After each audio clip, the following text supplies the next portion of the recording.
21대 국회 입성에 성공한 화제 국회의원을 만나보는 시간 초선에게 듣는다. 오늘 경기 안양 동안갑의 민병덕 더불어민주당 의원 모셨습니다. 의원님 어서 오십시오.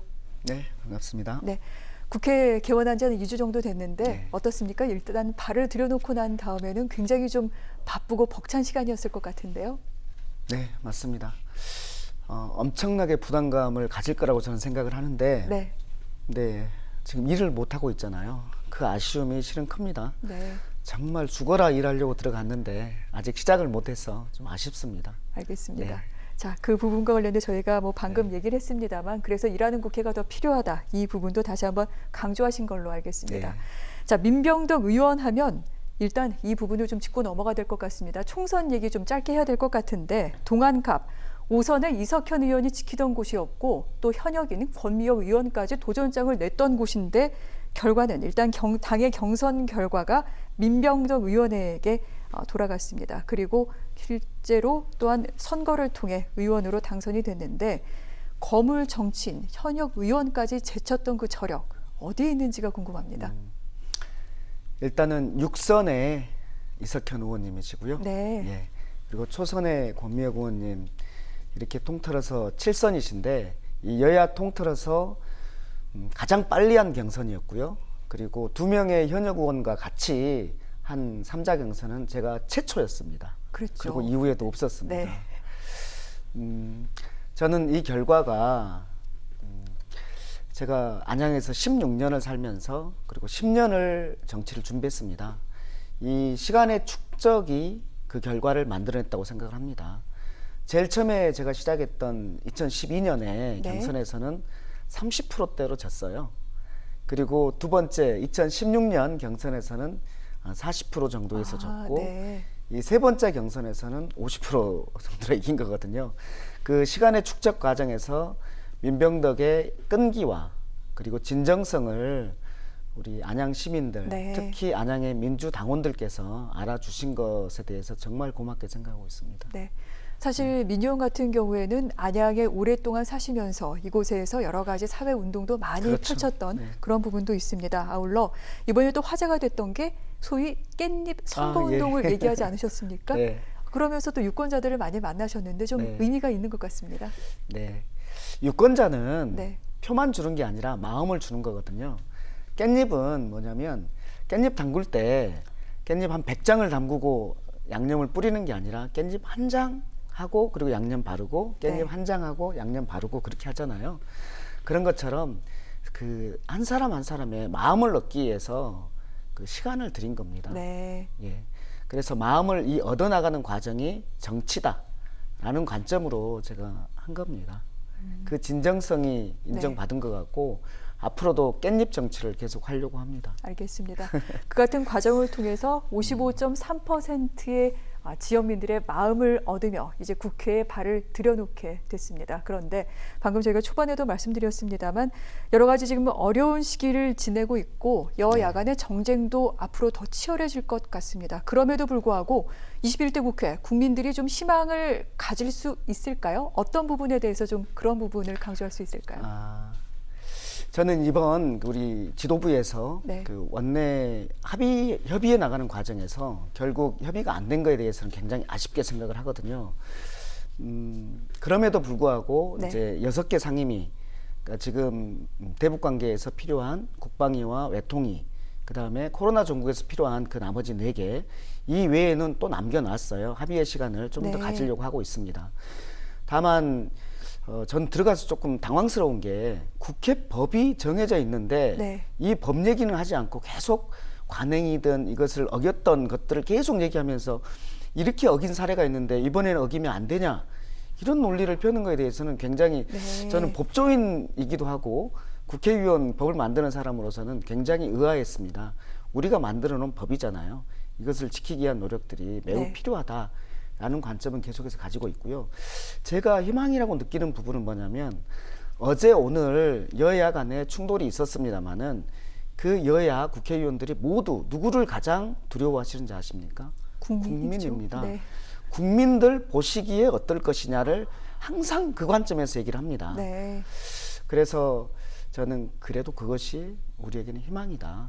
국민들을 가장 무서워하고 두려워한다라는 것이 저는 정치의 희망이라고 생각을 합니다. 알겠습니다. 국민을 위한다는 그 진정성, 그걸 통해서 희망을 증명해 보이겠다. 이런 부분도 강조하신 걸로 알겠습니다.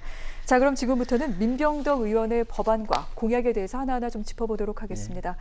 자, 1호 법안을 벌써 내놓으셨어요. 네네. 유급 질병 휴가 법안. 이번에 네. 코로나 사태 겪으면서 아프면 며칠 쉬시라고 얘기는 했습니다만 사실 허울뿐이었는데 이와 관련된 내용이 있지 않을까 싶습니다. 네, 질병 유급 휴가제 그 말 그 자체에서 드러나는데요.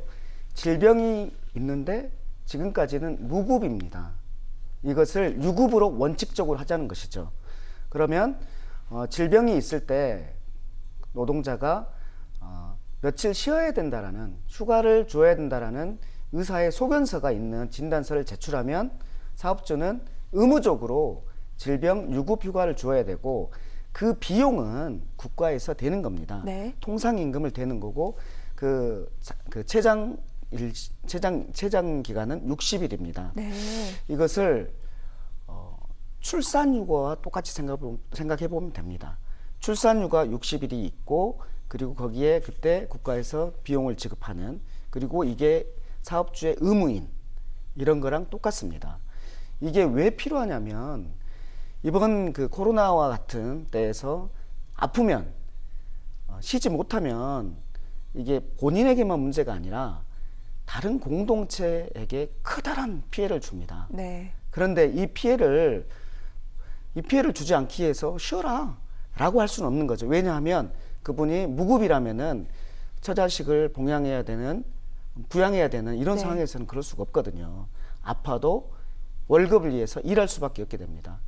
그래서 아프면 권리로서 쉬게 만들어야지 이런 그 감염병 사태에서 네. 빠르게 대응할 수가 있고 감염병 사태가 아니라 하더라도 노동자의 건강을 위해서 대처할 수 있는 것이죠. 이제 여기에서 문제는 그 유급이라는 네. 재원의 문제, 그러니까요. 이것이 가장 네. 큰 문제입니다. 이제 고용보험기금에서 마련할 수밖에 없는데 저는 이번에 이렇게 생각을 해봐야 한다고 생각합니다. 옆집에 불이 났는데 우리 집을 지키는 가장 확실한 방법은 무엇일까요? 도망가는 걸까요? 같이 부를 거야죠. 옆집 불을 같이 불을 끄는 겁니다. 네. 저는 이번 기회에 공동체 연대를 통해서 우리의 문제를 해결해 나가는 관점을 가져야 한다고 생각을 합니다. 알겠습니다. 사회 공동체적인 접근 또한 강조를 하셨고요. 그리고 좀 민 의원이 내놓은 공약 갖고도 얘기를 해봐야 될 것 같습니다. 얼마 전 한 언론사가 전문가들과 함께 경기도에 출마한 국회의원들의 베스트, 워스트 공약을 꼽았는데 민 의원 같은 경우에는 워스트 공약에 하나도 이 공약이 포함되지 않았습니다. 그리고 베스트 공약에는 여러 가지 공약이 많이 꼽혔는데 이 같은 평가 앞으로 법안 추진을 하는 데서 상당히 좀 힘을 얻지 않을까 싶은데요. 네, 굉장히 고마운 부분입니다. 제가 생각했던 코로나 3법이라고 말할 수 있는 건데요. 네. 민병덕의 코로나 3법으로 추진할 것인데 그러니까 첫째 1호 법안으로 했던 질병이 있을 때 유급 휴가를 주는 법안, 그 다음에 다중시설에서 보건안전관리자를 두는 법안, 네. 그 다음에 재난지역으로 선포되지 않는다 하더라도 국가적인 재난이 있을 때 재난기본소득을 법제로서 주는 법안, 이렇게 세 가지가 민병덕의 코로나 3법입니다. 네. 이거에 대해서 시민단체와 전문가들이 굉장히 훌륭한 베스트다라고 평가해 준 거에 대해서 굉장히 고맙고 그 부분은 제가 힘있게 추진해 나갈 작정입니다. 알겠습니다. 앞으로 국회에서 민병덕 의원이 지향하는 바까지 확인을 해봤습니다. 그렇다면 지역 현안은 어떨까요? 사실 지역민들의 열망이 상당히 큰데 민 의원께서 보시기엔 동안갑에서 어떤 현안이 가장 시급하다고 그렇게 좀 생각을 하고 계시는지가 궁금합니다. 시급한 것이야 아까 말씀드린 코로나겠고요. 네. 안양에서 가장 필요한 것이 무엇이라고 생각하는가? 저는 안양에서 16년을 살았거든요. 안양 연구를 많이 했습니다. 안양이 과거에 농촌이었다가 공업사회였다가 지금은 베드타운이 됐습니다. 네. 그래서 이 안양을 어떻게 하면 업그레이드 시킬 것인가, 이것이 제 목표였거든요. 안양을 최첨단 도시로 만들고 싶은 것이 제 바람입니다. 최첨단 도시요? 네. 근데 다른 나라의 최첨단 도시를 봐봤어요. 미국의 최첨단 도시 실리콘밸리에는 스탠포드 공대가 있습니다. 네. 중국의 선전시에는 북경대나 칭화대 공대가 거기에 유치돼 있어요. 그 최첨단 도시에는 그 나라에 가장 큰 공대가 있는 거죠. 네. 우리 안양에는 뭐가 있을까 고민해 봤습니다. 관악산 너머에 서울대 공대가 있습니다. 네. 근데 서울대 공대와 안양을 서울대 안양 직통선이라는 전철을 통해서 연결하면 한 코스가 됩니다. 그것이 가능한 이유가 월곡 판교선의 종합운동장역이 관악산 남쪽에 있고 네. 그리고 관악산 북쪽에 신림선이라는 선의 최종점이 서울대 정문에 지금 건설 중에 있습니다. 이 두 개의 계획을 합치면 불과 6km 정도 사이에 두 개의 전철역을 연결할 수 있는 거죠.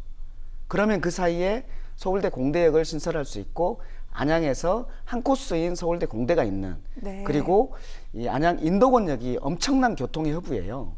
이 교통의 허브인 인덕원역과 네. 서울대 안양 직통선을 통한 그곳에 이 실리콘밸리와 이곳이 최첨단 도시가 될 수 있는 네. 그 여건이 되는 거라고 봅니다. 그래서 전 두 가지인데 서울대 안양 직통선과 서울대 안양 직통선을 통한 서울대 공대의 유치와 그다음에 인덕원역의 GTX 신호선의 유치 그것을 통한 이 안양 전체의 첨단 도시화 네. 이것이 제가 생각하는 안양의 10년 뒤의 모습입니다. 교통 인프라를 갖춤으로써 인재를 이쪽으로 올 수 있게끔 유도하고 여기에 관련된 뭐 창업이라든가 이런 것들도 그렇죠. 계속해서 지원을 해 나가겠다. 여기에 이제 도전숙이라는 것을 만드는 거예요. 네. 도전하는 사람들의 숙소를 여기 집중적으로 만들어줘서 네. 지자체와 국가가 집중적으로 지원을 하는 이런 구조. 이러기 위해서는 네. 그 학교가 있어야 되고 교통이 있어서 그 교통을 통해서 이 사업체가 올 수 있어야 되거든요. 네. 그래서 서울대 안양 직통선을 통해서 학교가 나오는 거고 인덕원 GTX 신호선 정차를 통해서 사업체가 올 수 있는 거죠. 거기에 도전숙을 만들어서 네. 청년들을 그리고 전문가들을 끌어당겨서 여기를 실리콘밸리처럼 만드는 것. 이게 민병덕이 구상하는 안양의 10년 뒤의 모습입니다. 알겠습니다. 네. 안양의 새로운 성장 동력을 구상하고 있다. 이 부분도 짚어봤는데요. 일단 안양 이번에 모두 새 인물로 지역 일꾼들이 바뀌었습니다. 모두 민주당 의원들인데 지금 동안갑의 민병덕 의원과 말씀을 나누고 있습니다만 바로 옆에 동안을은 또 이재정 의원이 당선이 됐습니다. 아마 두 분께서 함께 좀 안양 발전을 위해 좀 논의하실 일이 많지 않을까 싶은데 맞습니다. 어떻습니까? 예. 우리 이재정 의원님 제 절친한 후배예요. 네. 네, 아주 잘 알고 있는 후배고요. 그다음에 만안의 우리 강두구 선배님도 제가 오랫동안 존경하는 선배입니다. 저희 이재정, 강두구, 민병덕 이 세 사람이 안양의 원팀을 만들어서 네. 각각의 대표 공약을 내고 그 대표 공약에 대해서 다른 두 명이 보증을 했습니다. 즉 예를 들어서 안양의 교도소 이전 이게 안양 동안 얼마나 문제겠습니까? 이거는 안양 동안 갑의 문제이기도 하고 만안의 문제이기도 네. 합니다. 제가 아까 얘기하는 GTX 신호선 인덕원 정차라든지 서울대 안양 직통선 이게 안양 동안 갑의 문제겠습니까? 안양 전체의 문제입니다. 더불어서 과천 의왕의 이소영 의원이라든지 군포의 이하경 의원님이라든지 이렇게 다 같은 생활권이 5명이에요. 그래서 저희가 수시로 모여서 네. 이 서로의 문제들을 해결하기 위해서 노력을 하고 그것들을 시민들에게 약속을 하고 있습니다. 서로가 서로를 보증하는 것이죠. 네, 이렇게 많은 의원들이 또 원팀으로 움직이고 있는 만큼 지역민들의 희망이 기대가 네, 더 클 것 같습니다. 네, 과거랑 알겠습니다. 다를 겁니다. 네, 네. 기대해 보도록 할게요. 자, 의원님 이렇게 어려운 시간 내주셔서 저희 OBS에 와주셨는데 끝으로 OBS 시청자들과 또 지역민들께 한 말씀 좀 부탁을 드리겠습니다. 네, 새로운 안양이 옵니다. 민병덕입니다. 저는 묵은 장만 나는 그런 사람이고 싶습니다. 깊은 사람 그리고 긴 안목을 가진 사람이고 싶습니다. 10년을 준비했습니다. 열심히 하겠습니다. 고맙습니다. 알겠습니다, 의원님. 앞으로 중진급의 초선이라고 저희가 말씀을 드릴 수 아이고, 있을 것 무슨요. 같은데 오늘 의욕도 많이 넘치신 것 네. 같습니다. 앞으로 좋은 활약 기대하도록 하겠습니다. 의원님 고맙습니다. 네, 감사합니다.